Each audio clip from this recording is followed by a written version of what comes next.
Welcome to the Little Wins Podcast, where school leaders share their little wins that build strong culture, with your host, Karen Borchert. Hello, welcome to the Little Wins Podcast, where we talk with education leaders about the small but powerful things they're doing to build strong, positive school cultures.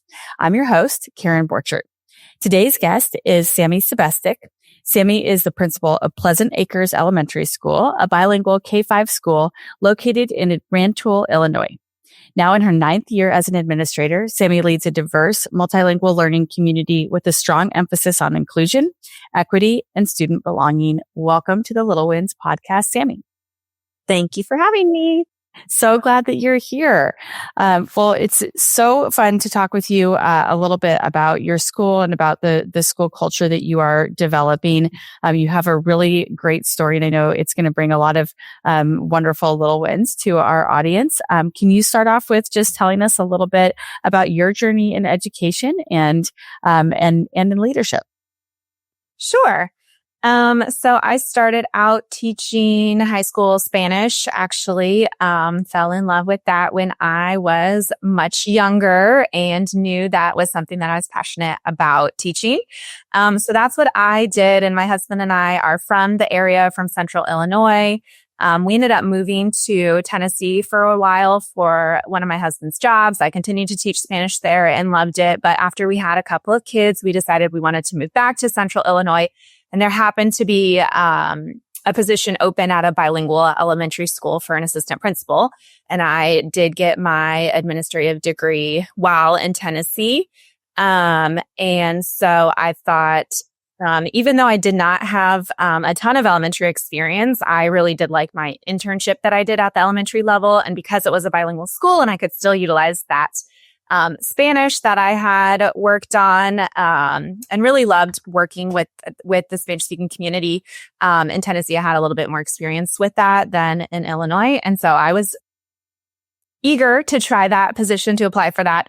And they took me up on it. And so I started out being an assistant principal at another school in the same district where I'm at now. And then loved it, loved the team that I worked with. I learned a lot. I had a lot to learn. Elementary is very different from high school. A lot of commonalities and things transferred well, but also a ton of differences. But through that, eventually the principal position opened at a different school just down the road, Pleasant Acres.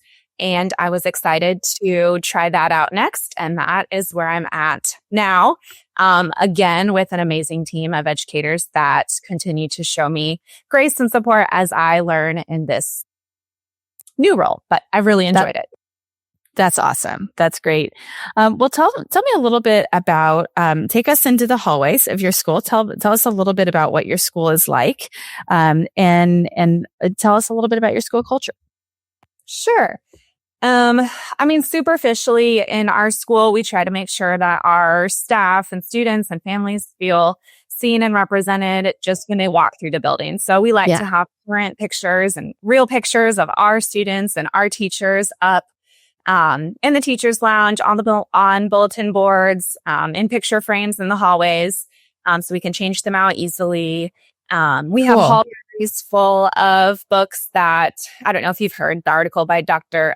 Bishop, or about Dr. Bishop's framework, but books and pictures can serve as windows, mirrors, and sliding glass doors for students. So say that again. That was awesome. Wait a minute. Say that again. So it's an article, and in the article it explains how books can serve as windows, mirrors, and sliding glass doors for scholars.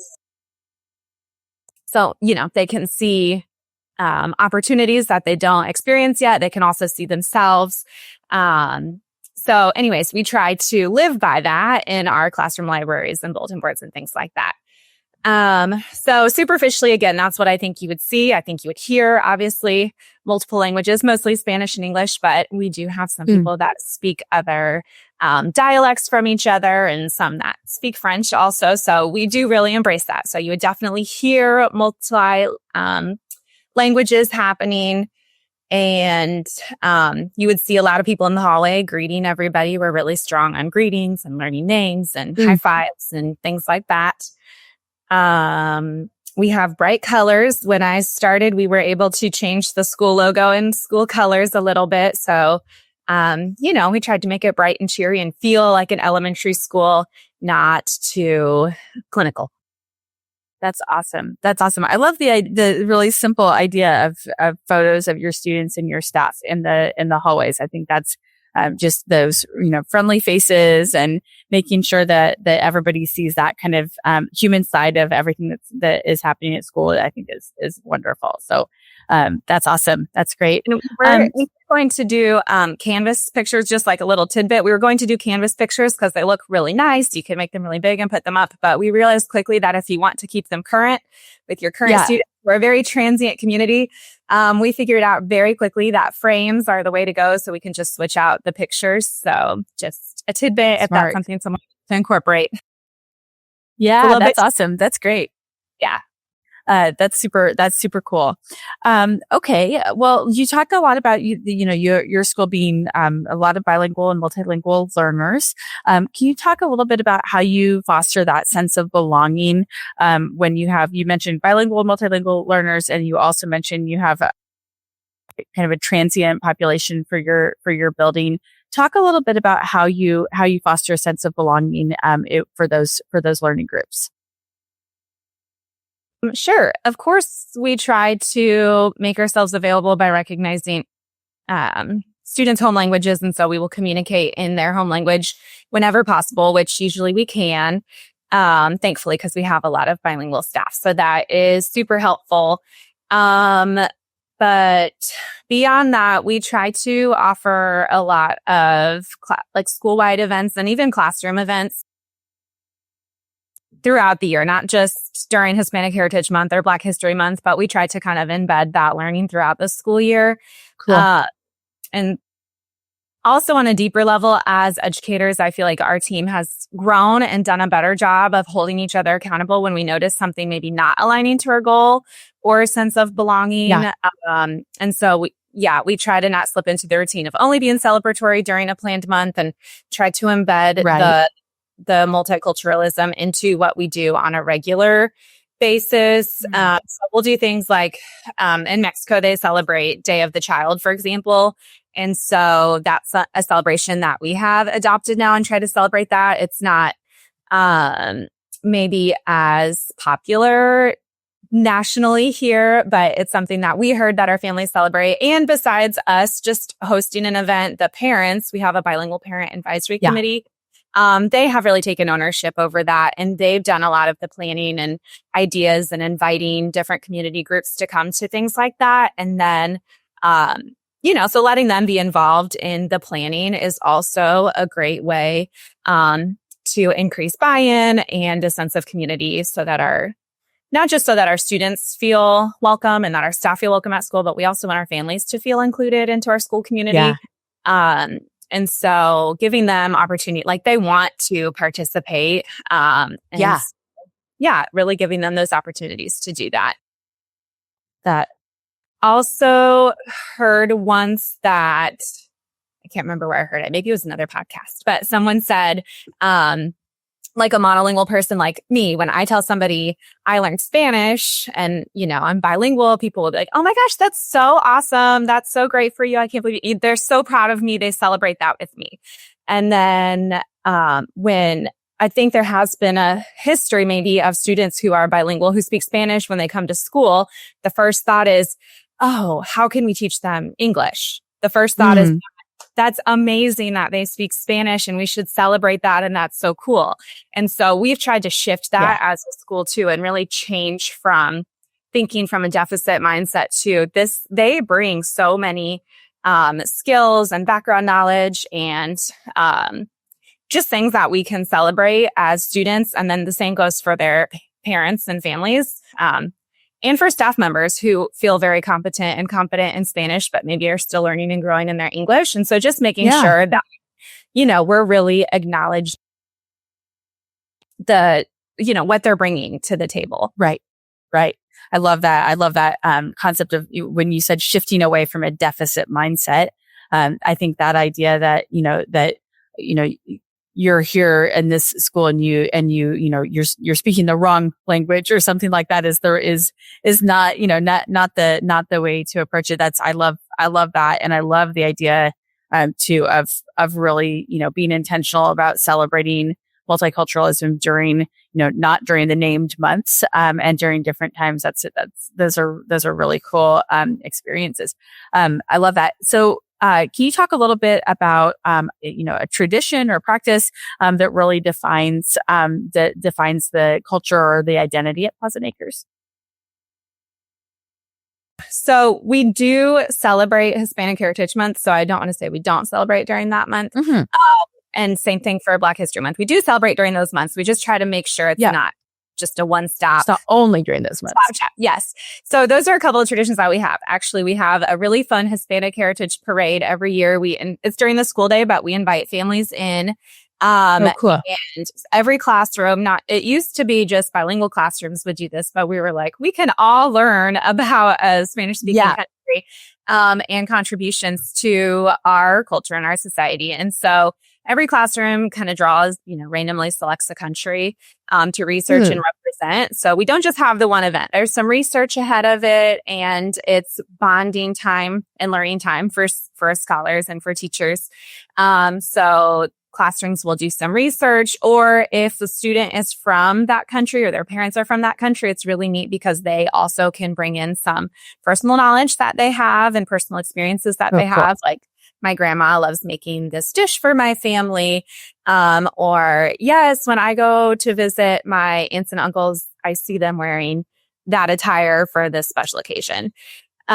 So we do all this research, and then during the parade, we have live authentic music because, like I said, we do have a lot of international staff and bilingual staff who also bring a ton of knowledge and experience and multiculturalism to our school. So we love when we can incorporate that. And then we just take turns between grade levels and classrooms, walking down the hall, displaying maybe the flag of the country that they researched. They might display jerseys or famous people or activists that they researched, food. Oh, cool. Yeah. So it's really fun. And obviously my favorite part is the live music because we'll have tambourine, whatever. But it's just really fun, and everyone is in there and celebrating, and just really soaking it up. So it really does bring us all together while still learning. That's awesome. And then we do something similar for Black History Month, but we changed it a little bit. We don't pick a country to research, but we focus on different topics of research. So like activism and civil rights, science and innovation, HBCUs, entrepreneurs, African-American women. And so that same thing, the classrooms would pick one of the topics. They would do a bunch of research leading up to it. They might even decorate their bulletin board ahead of time. And then we have the parade again with live music. And so I feel like we've been really intentional about trying to make those moments really fun and bring the school together. We might have a step team come visit, drumline, authors. So they all kind of serve their own purpose and they have their own stories, but they do all align really nicely to our vision of, being inclusive and celebrating diversity. Yeah, that's awesome. I love how, I'm just kind of imagining this rich experience, set of experiences that your kids get and your staff gets and families get together. That's so awesome. And it's so neat to hear, also just how you integrate that with the learning so that you do the research and then, it kind of culminates in the parade and a party and all of those things. So, that's very neat. That's great. Well, tell me a little bit about, I mentioned, or I kind of said, that, what that experience is like for your staff. Let's move over to talking a little bit more about your staff and your team. How do you kind of build, how do you think about building trust and rapport with your team? Tell me a little bit about your team. Sure. Like I said, I have a really great team at my school. So when I jumped in, the culture and climate of my building honestly was pretty positive and I was super excited to join it. So it's not like it was something I had to totally redo. But I will say it still takes work no matter what, because that can quickly change if wrong things happen. But when I knew I was going to take over as the principal, I was actually, like I said, down the street at another building. So that we were able to work on my schedule so that I could start spending just a couple days a week at Pleasant Acres. And during that time, Cool.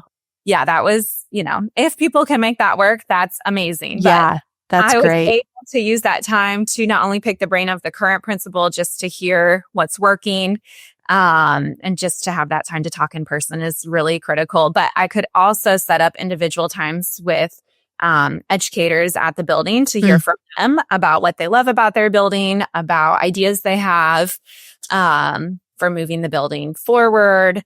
And that was a really great way for me to just get to know everybody. And it only took 5 to 10 minutes per person, but I learned a lot about the team that I had, their strengths and their ideas and things that they were hoping to see, and their personal goals as professionals also. So that was like the very first thing that I did before I was even officially in the role. That's so smart. Yeah, that was, I'm sure it wasn't my idea. I'm sure I borrowed that from somebody, but it highly recommended. And then, okay, let me think about that question. Building trust and rapport. So I personally just try to be open and available in the hallways and, make sure that I feel like you can't have a pulse on how things are going if you're not in it with teachers and educators. Right. So I try to be in it with them. I back them up on their decisions when appropriate. I back them up on consequences that they've assigned when appropriate. I might be able to explain something differently to a parent, but I always try to share the teacher's perspective also. And I feel like that builds trust really quickly when teachers know you're not saying one thing to them and something different. Right. And knowing they have you have their back and that you guys are saying the same thing to a kid or a family or anyone. Yeah. Wonderful. That's great. Tell me a little bit about kind of, recognizing, uplifting your teachers. What does that look like? What kinds of things do you like to put in place, informally, formally, in any way, shape, or form? Yeah. So I have an instructional leadership team that I meet with weekly on Monday mornings. That consists of like our interventionists and instructional coach, associate principal, and myself, and ESL teacher. And so part of that meeting is kind of planning what our professional development will look like. But we also always end every meeting by sending a positive note, like either handwriting it or emailing it to educators every time we meet. And we keep track of who we've sent them to. And, the thought there is that we're starting with positive feedback and we want to maintain giving positive feedback throughout the year. We think teachers are hard on themselves and, they know if they could have done something better, but we want them to know that we see them working hard, making a really strong effort to connect with students or to try something new in their classroom. And so we want them to know that they're seen in doing that. But we also want to be a place where we can give each other feedback. Maybe that's a little bit harder. If we do see improvement, we want to have a building where we can accept that and receive that. And so we think that has to come, with positive, but we also want to say, maybe next time try this, or if you need support in this, I'm happy to support you with this other routine that you might be interested in trying. Oh, that's great. So that's something small that we do, but we also have like a crystal apple that we give out at staff meetings, and the staff select who they want to give it to next. So, if a TA had it one week, then the next time we meet as a staff, they could select who they want to give it out to, and they get to share why. And that's always really fun for them, to just point somebody out who's done, gone above and beyond, either for a student, for the school, for them personally. So that's fun. What else do we do? That's a good one. That's great, just because then you're incorporating some kind of peer-to-peer recognition. So it's not just recognition coming from the principal or from the leadership team, but it's coming from one another. And I think that has a different layer of kind of recognition to it. That's very cool. Tell me a little bit about, you talked about feedback, and you talked about, wanting to make sure that you're in a place where, you're starting from that handwritten note, that positive feedback, but you want it to be possible to kind of give and receive feedback that requires some vulnerability on everyone's part. How do you think about feedback? How do you give or receive feedback, with your staff? Good question. I think we try to assume positive intention. So I think when we're going into a conversation about feedback, we're never assuming that somebody is, purposefully teaching literacy instruction incorrectly. We're assuming that they're doing the best they can with the information that they have. So it's really about, just like with students, we don't assume that a student wants to misbehave or wants to not know how to solve this math problem because that's fun for them. We assume that they're missing a skill. And so our job is to teach that alongside them. And so I try to, as an evaluator, I think it looks a little bit different for me than it would for maybe the instructional coach that we have at our building or for an interventionist that we have who's working with the teacher about how to best intervene with a specific math or reading situation. But I do think we come from a place of, we know you are trying to do the best you can and that you have students' interest at heart. This is a shift that we would like to see you make that we've seen, be effective. How can I help you with that shift? Yeah, that's wonderful. That just gives everybody kind of a little bit more space, right? To have the ability to be open in that way and to know, there may be feedback coming, but I love the term assume positive intent. I think it's such an important thing that every conversation you're going into, you start with the positive intent. I think that's a good lesson for everyone, not just educators, but that's a great one. Well, Sami, I would love for you to tell us, you've told me a little bit in the past about a very unique model. I have never heard of it but until I talked to you, about how you think about student leadership. And how you think about, and how you engage students in a really specific kind of, set of jobs at your school. Will you tell us a little bit about that program? Yes. So we have kind of two different programs at my building. One of them is called PA Ambassadors, and those are students who are typically older students in our building, and they apply to be a PA ambassador. And their job as an ambassador, well, first of all, if they're selected, they have to have references and do the application and the whole thing. If they're selected, then they do some training with me. And the training is really to teach them how to give a school tour. So what are the important parts of the building that we should show? And they're part of that. What do you think would be an important thing to show to a new student? What would you want to know if you were a new student? Many of our students have been new students. So what do you wish you knew on your first day and things like that? So they would help with that. They would participate in that training. And they actually, they do some role playing and practice it with each other. And we have some specific, strategies at our school that we try to use that have been brought to us through conscious discipline training, like the time machine for conflict management, and safe places in classrooms. So that's part of the school tour also.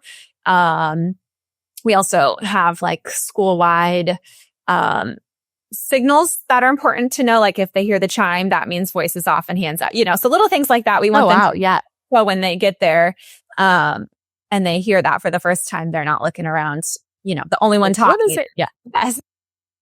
We want them to know those things. So they go through the training of all the important things to say. They practice how to do it in the right way. You were talking a little bit about the PA ambassadors and this rigorous process that they apply for this. They have to have references. These are some of your older students, and then they do this training on school tours and things. And then what? Okay. So then, we do that training. They also will run our assemblies. So if we have an assembly, I don't run it. They will welcome our guests that are there, or they will lead the conversation, actually lead the assembly themselves.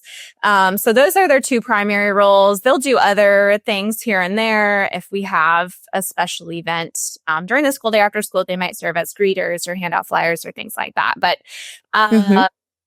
So that's one student leadership opportunity that we have at our school that we love. And that came about because after looking at our data, we realized that a lot of our behavior calls were for students who had been there less than 1 year. And so we thought, how can we support students with making a connection with another peer? Because we oftentimes would find that they were connection seeking, and that was leading to some of their behavior.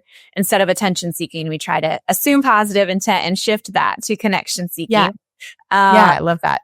And then also just maybe not having missed out on the first couple weeks of school, they missed out on some of those expectations and tools that we have around the school to solve conflict appropriately. So we want to make sure we take an opportunity for them to learn that without taking away a ton of time from the teachers. Like I said, we are pretty transient. I always tell teachers, don't put anything in Sharpie because rosters are ever changing. And so we just want to be prepared with something to support them.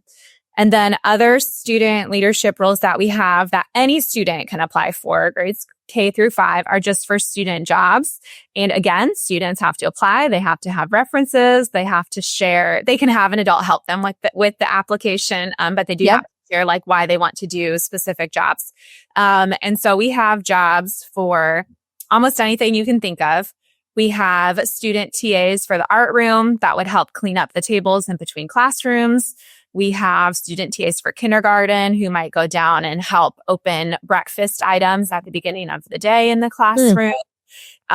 We have student gardeners who help water plants that we have like inside the office area. We also have outside gardeners who help with our gardens outside of our school building. So we have students that change our signs that say indoor, outdoor for recess or what day it is for specials. We have some signs outside for car riders, and students bring those in for us every day. Yeah, we have students that just go down and help some students practice their letter tracing every day. And that's, an intervention that our teacher or teaching assistant is spending their time doing. But we have very capable 4th and 5th grade students who can do that and who love doing it and really feel good about themselves for being of service to somebody else. So that's just sort of what I was going to ask. Are these like sought after roles? Are kids like clamoring to go clean the art room and bring in the car rider signs and things like that? Yes, they are. I unfortunately will have to sometimes tell students, not this time, we hired this student. But I will say we do a pretty good job of getting a job for everybody who applies. So, and we rotate them also. So if we have 3 students that want to be a gardener, I might have one student do it on Mondays and Wednesdays and another student do it on Tuesdays, Thursdays. So we are getting a lot of students to apply, but we're able to give most of them a job. And then we rotate between trimesters. So someone might do it for first trimester, someone else for second trimester. And they do take them very seriously. They remember better than I do, always. And they do a great job. It helps us run very smoothly, honestly. Wow. That I just want to stay on this one for a minute because it is so interesting to me. You think about all of those little jobs, all of those little things that very often take time away from staff, and are just kind of one more thing that staff has to do. And at the same time, there's this opportunity for kids that they are clamoring to do. They're super excited about. They feel sense of leadership and a sense of purpose in doing those little jobs, but it also just creates so much of a relief for your team, I imagine. Do you find that to be the case? Does it feel like that they remove some burden from your staff? I think so. I hope so. I mean, our teachers have been really supportive of it. And honestly, the idea came from our teachers because they implement a lot of classroom jobs within their classroom. And so when I think this came out of thinking about how to support some students again I might be having internet issues. Okay. When thinking about how to support some students with some behavior we're talking about behavior in TSS, many of them, again, were just connection seeking or just needed a sense of purpose, like you said. And we were like, you know what? We need somebody to do this. That's a quick 2-minute break, which clearly they're seeking a break. And they get to say hi to the secretary in the office while they're watering her plants. And then they go back to class. And that was all that they needed. So that's so cool. I love that. I just love that, that example and that story. And that's the kind of thing that any principal could, implement in their building. That's free. It's, it's a great thing to do. And I also love the how it models sort of the real world of, applying for a job and having references and doing training and like having that responsibility. Like that's a great life skill, for kids as well. Are there any other things that you do in light of, you mentioned you have kind of you have this very transient population. So, don't write anything in Sharpie and rosters are changing and kids are coming in and out of the classroom. How do you approach that with your staff? I imagine that can be challenging and hard to sort of establish your classroom culture if the makeup of that classroom is shifting regularly. Tell me a little bit about how you support your staff through that, or what kinds of advice you give your teams with that. That's a good question. I think we're always learning and growing in that area. We, try to give staff as much notice as we can. When someone new's coming, we'll bring them the supplies that they need if we can, if they want us to. The parents often want to come down and meet the teacher. So we try to get them to hold off until it's an appropriate time, like outside of the school day, and kind of balance that for them. We have a parachute team too, which is a team of teachers or educators. Anybody that works at the building can be on the parachute team. And their job is to just it's usually utilized for new students, or if there's a student we know that maybe has a little something going on at home right now that might just need some extra TLC. We have a secret list that is sent to the parachute team, and we kind of parachute around those students. So we get the name of students that either are new to our school or that we know have something going on, and we're just giving them a little bit extra. So we're checking in with them more often. We're complimenting them. We're welcoming them. We're just having a quick private, "You doing okay? How's this going?" And so that's nothing super formal, but that's one way that we can support new students when they move in, just so people are aware that this is a new kid. Please check in with them. So we can have our cafeteria ladies working on the parachute team. Anybody can work on the parachute team, and they will come ask, like, "Can you show me a picture of that kid so I know who it is?" And so we'll show them a picture. Here's our new student. Nice. Yeah. But I mean, our team, like I said, even before I got there, our team was always so welcoming. They learned names. A student would hear their own name before they got to their classroom, probably no less than 4 times. So, that's cool. So very welcoming team. And I think that helps a lot. I think that that's so specific. A student would hear their name 4 times before they even get to their classroom. That requires that is a fantastic practice that obviously requires a lot of intention ahead of it, to make sure, first of all, that everybody knows that a new kid is coming, a new student is coming. They know they know their name. They have the ability to recognize that and make sure. And then also the sort of impetus to say, "Hey, make sure we greet this student by name as they're walking through." How did you accomplish that? How did you turn that into kind of a practice or routine for your building? Like I said before, we have studied and implemented conscious discipline, and that practice is an adult first, social emotional model. But one of the things that it does emphasize is the importance of connection and eye contact and relationship building. And so through book studies that we've done as a team, and just through, staff development in the mornings before students arrive, we have very quickly learned the importance of, getting to a student's level and just saying, "Good morning, Luis. We're so glad you're here today." And how that can totally change a student's day because we don't know what happened before they walked into the building, but now they know they're welcome. And so, yeah, it does take That's time, awesome. but I don't know. We just have such a team of educators who are committed to being a safe place for students and for each other. And so it happened really naturally, you know. Yeah, I love that focus on safety.